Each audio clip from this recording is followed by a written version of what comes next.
High কিউটেরা কিরকম করছো? আজকে আমি ঘেরা আর বানাবো একটা সবজি আলু দিয়ে, তার মধ্যে টমেটো 2টা করে দিয়ে তো 5 ফোড়ন দিয়ে দিয়েছিলাম। তারপরে এখানে কাঁচা লঙ্কা, পেঁয়াজ, রসুন, আদু ছিল, একটা পেস্ট বানানো, ওটা দিয়ে দিলাম। ওটা দিয়ে লাল লাল করে ভেজে নেবো, দেখতে পাচ্ছ। তারপরে দিয়ে দেবো এখানে আলু আর এই টমেটো। আর তারপরে এইটা জিনিস আছে, এটা একটা ইসের মতো, জানি না এটাকে কী বলে,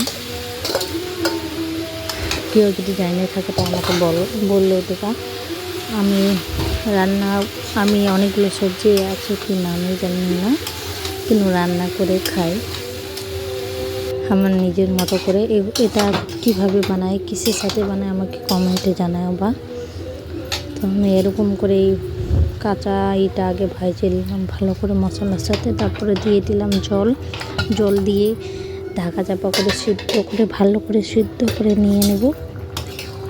দেখতে পাচ্ছ হালকা জল আছে, আরও একটু ঢাকা দিয়ে সিদ্ধ করে নেব। যত আলু আছে ওটা তো প্রথমে সিদ্ধ হয়ে গেছে, তো অনেকগুলো জিনিস অনেকগুলো কিন্তু ছিল, তো ওটার থেকে অনেক পানি বাইর হচ্ছিলো। তারপরে এত কম হয়ে গেলো, তো তারপরে জল কমে গেছে, তো আমি জিরা গুঁড়ো দিয়ে ছড়িয়ে ভালো করে নাড়াচাড়া করে আমি কিন্তু নামাই নিয়েছিলাম। ফাইনালি আমার হয়ে গেছে, আমাকে অনেক ভালো লাগছিলো। তো কে কোথায় দিয়ে দেখছো কমেন্টে জানাবা।